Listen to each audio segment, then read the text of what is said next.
Salam sejahtera, saudara yang kekasih di dalam nama Tuhan Yesus Kristus. Kembali kita bertemu. Dan kita akan mengakhiri topik kemerdekaan Kristiani dalam topik subnya Merdeka yang Merdeka.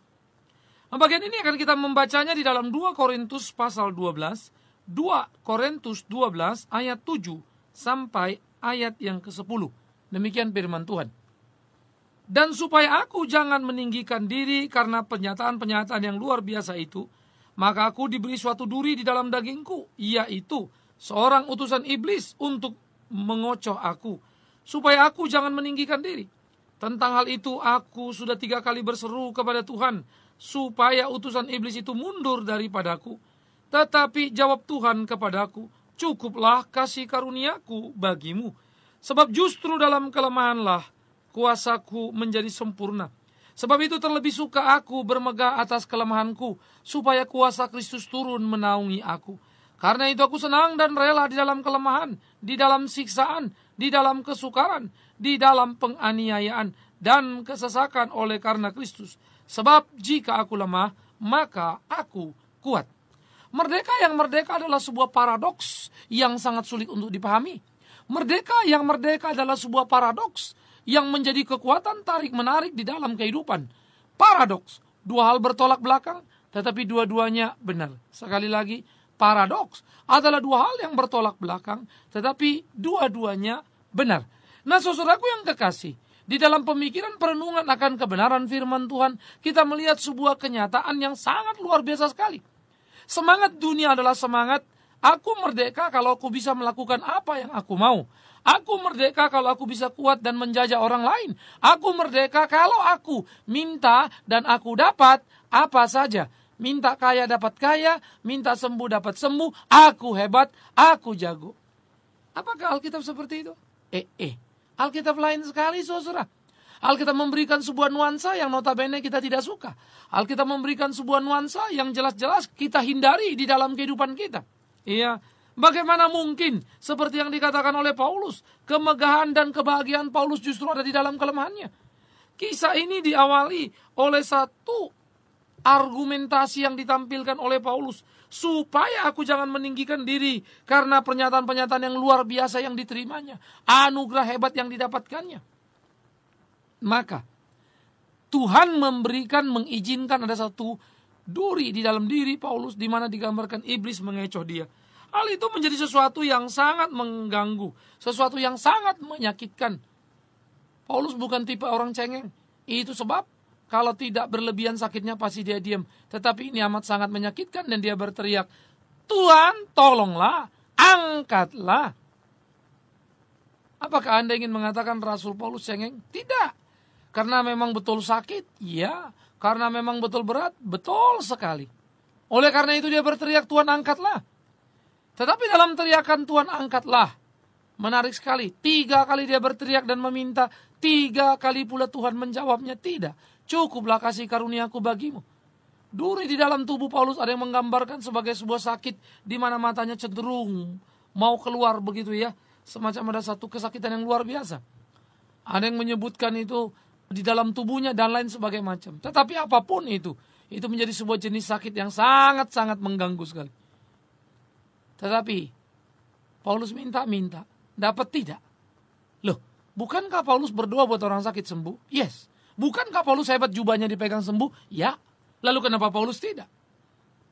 Saudaraku, Tuhan bisa memakai kesembuhan menjadi bagian dari sebuah proses pertumbuhan iman. Oleh karena itu banyak orang di tengah-tengah pergumulannya Tuhan sembuhkan, puji Tuhan. Tetapi tidak sedikit yang tidak. Khususnya kepada mereka yang imannya makin kuat, makin tangguh. Tentu pergolakan hidup semakin luar biasa. Sehingga mereka mulai memasuki areal kelas berat begitu ya. Satu situasi yang berat-berat. Yang harus mereka tanggung dan mereka harus berani maju. Situasi yang pelik. Tapi mereka tidak boleh cengeng dan tidak boleh mundur. Nah, oleh karena itu, situasi yang berat yang bisa ditanggung oleh Paulus adalah sakit yang sangat luar biasa. Dan Tuhan izinkan itu tetap tinggal dalam dia. Tuhan yang mau. Dia sudah berdoa, sudah. Apakah Anda akan mengatakan Paulus tetap sakit karena tidak beriman? Saya kira justru kesalahan besar kalau kita mengatakan orang beriman pasti sembuh dari sakit. Jangan pastikan. Tapi kalau Tuhan mau sembuh, pasti sembuh. Itu betul. Tapi kalau cuma Pak Pendeta yang ngomong pasti, nanti dulu. Tapi kalau Tuhan ngomong pasti, baru oke. Itu sebab Paulus tidak. Kenapa? Karena Tuhan tidak kasih. Apakah Paulus tidak layak? Apa Anda berani mengatakan dia tidak layak? Tidak beriman? Apa Anda berani mengatakan dia tidak beriman? Wow, Paulus luar biasa sekali. Buktinya apa? Buktinya dia bisa menerima kenyataan itu dan berkata, sekarang taulah aku di dalam kelemahanku, nyatalah kekuatan Tuhan. Maka hubungannya dengan kemerdekaan. Pertama yang mari kita pikirkan merdeka yang merdeka. Seperti yang sudah kita bahas sebelumnya. Merdeka tidak sama dengan sekedar kita tidak dijajah. Merdeka tidak sama dengan sekedar kita mendapatkan apa yang kita inginkan. Tetapi merdeka yang merdeka adalah pertama, justru kita berani kehilangan apa yang kita sukai. Tanpa kita kehilangan kepercayaan diri. Wah, ini penting. Kita berani kehilangan apa yang paling kita sukai tanpa kita kehilangan rasa percaya diri atau rasa harga diri. Nah, ini penting untuk kita pikirkan sama-sama. Disitulah merdeka yang merdeka membuat seseorang sangat merdeka. Bahkan ketika dia kehilangan apa yang paling dicintainya di dalam hidupnya. Kalau kau mendapatkan apa yang kau ingini, ya, itu biasa. Kalau kau bahagia, seluruh dunia juga begitu. Tetapi kalau kau tetap merdeka dan merasakan kesukacitaan, kepercayaan pada dirimu bahwa pemeliharaan Tuhan tidak pernah meninggalkanmu, tetap ada. Padahal, sekali lagi padahal, engkau sudah kehilangan apa yang paling kau sukai. Ya, itu luar biasa sekali. Jadi merdeka yang merdeka itu memberikan kita sebuah kekuatan yang hebat, saudaraku. Satu kekuatan yang luar biasa sekali. Oleh karena itu, mari kita menggapai titik iman seperti itu. Sehingga apapun pergumulan, apapun persoalan di dalam kehidupan, saya kira jangan kita takut. Jangan kita kemudian mencemooh, lalu ngedumel, bahkan marah kepada Tuhan dan berkata, buat apa Tuhan aku percaya padamu kalau terus begini? Saya akan berkata padamu, kalau engkau mengalami situasi pelik yang berat, padahal engkau benar dan tidak salah. Demi Tuhan yang hidup, bersyukurlah engkau boleh ujian naik kelas. Bersyukurlah Tuhan menganggap engkau sudah waktunya untuk menghadapi gemblengan-gemblengan yang lebih hebat. Bersyukurlah. Karena itulah yang terjadi pada Paulus. Bukan hanya pada dirimu. Kesalahpahaman, khotbah-khotbah yang ngacau, yang membuat pemikiran-pemikiran salah lah, membuat orang Kristen menjadi manja. Tidak lagi tahan banting, tidak lagi hebat, tidak lagi kuat. Membuat orang Kristen kacau, salah dalam memahami pemeliharaan Tuhan. Apakah Paulus dipelihara Tuhan? Ya, itu betul. Alkitab mengatakan. Tetapi Paulus dalam pemeliharaan mengalami kegetiran, kepahitan yang luar biasa. Orang lain dia doakan sembuh, dia sendiri tidak. Tetapi dia tahu kasih karunia Tuhan nyata di sana. Karena itu yang Tuhan katakan. Dan dia berkata, puji Tuhan. Itu hebat. Itu luar biasa. Berapa banyak hamba-hamba Tuhan yang mengalami hal seperti ini? Wow. Kita jujur saja, tidak suka ngalamin itu. Oleh karena itu saya sangat memuji Tuhan kalau dengar teman-teman yang mengalami keterpurukan, kehancuran. Tetapi kemudian dia belajar untuk menemukan pengertian bahwa Tuhan baik. Semua orang diproses oleh Tuhan. Bagus sekali. Dan dia harus menjaga itu baik-baik supaya dia jangan hanyut oleh alur yang salah. Sehingga dia terjebak pada perangkap yang salah. Dan akhirnya dia hidup, ya jadi salah. Saudara yang kekasih, mari kita camkan. Mari kita pikirkan. Supaya bagian-bagian seperti ini bertumbuh, berkembang di dalam kehidupan. Menjadikan sesuatu kesukaan yang memuji dan memuliakan nama Tuhan. Ini harus terus kita jalani. Oleh karena itu, bagian-bagian seperti ini menjadi bagian-bagian yang menyenangkan di dalam kehidupan kita. Jadi, jangan engkau terperosok. Jangan engkau menjadi salah. Kehilangan apa yang kau inginkan. Namun kau tidak kehilangan kepercayaan diri. Di dalam percaya kepada Tuhan, engkau menemukan merdeka yang merdeka. Nah, kalau yang pertama, kehilangan apa yang kau cintai, itu hilang, diambil. Tetapi yang kedua, bukan saja dia kehilangan, ya, tetapi dengan rela dia memberikan apa yang menjadi keunggulan di dalam kehidupannya. Dia serahkan, bahkan dia memilih sesuatu yang sebetulnya hina, sesuatu yang tidak menyenangkan. Nah, karena itu saya kagum ketika membaca apa yang dikatakan Paulus. Karena itu aku senang dan rela di dalam kelemahan, di dalam kesiksaan, di dalam kesukaran, di dalam penganiayaan dan kesesakan. Ya. Sebab jika aku lemah maka aku kuat. Maka Paulus bukan saja kehilangan, tetapi sekarang rela memberikan. Rela melepaskan. Kalau kehilangan itu kan bisa Tuhan ambil. Saya seringkali menyebutnya, Tuhan seringkali memaksa kita untuk taat sehingga kita terpaksa taat. Padahal taat kan tidak boleh terpaksa. Tapi Tuhan paksa dan kita tidak punya pilihan lain kecuali taat. Tetapi yang kedua, dengan rela kita sudah memberikan, dengan rela kita sudah melepas. Wow, luar biasa sekali. Nah, kalau ada keunggulan-keunggulan dalam dirimu, kau tidak menganggap itu sebagai sebuah keunggulan, melainkan sesuatu yang harus kau kerjakan di dalam kehidupanmu. Betapa bahagianya engkau. Orang yang merasakan keunggulan, menikmati keunggulan, dan kelewat bangga dengan keunggulan, akhirnya dia sombong atas keunggulan. Bukankah hancur hidupnya? Saya tidak mengatakan supaya kita mengabaikan keunggulan, bukan, salah lagi. Ya, itulah kematangan orang merdeka yang merdeka. Dia punya keunggulan, punya, dan dia bangun keunggulan. Tetapi dia tidak pernah merasa terlalu luar biasa di sana. Karena semua itu serba anugerah Tuhan yang berikan.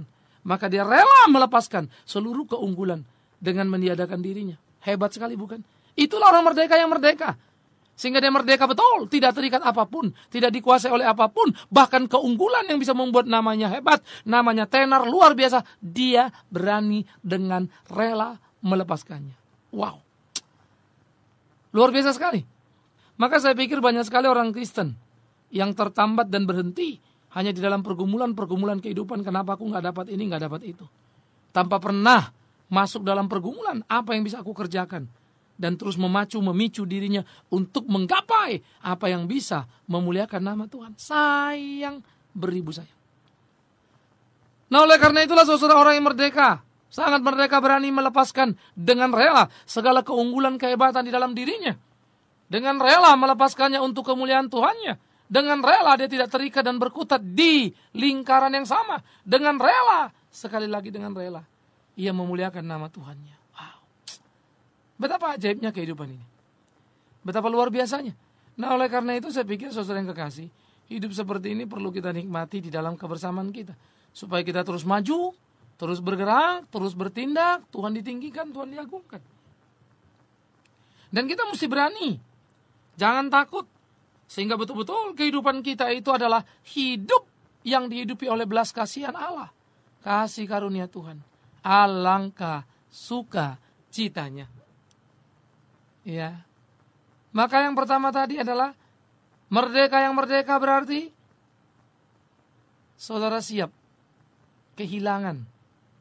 Ya, apa yang menyenangkan tanpa kehilangan kekuatan iman pada Tuhan. Yang kedua, bukan kehilangan, tapi rela memberikan apa yang menjadi keunggulan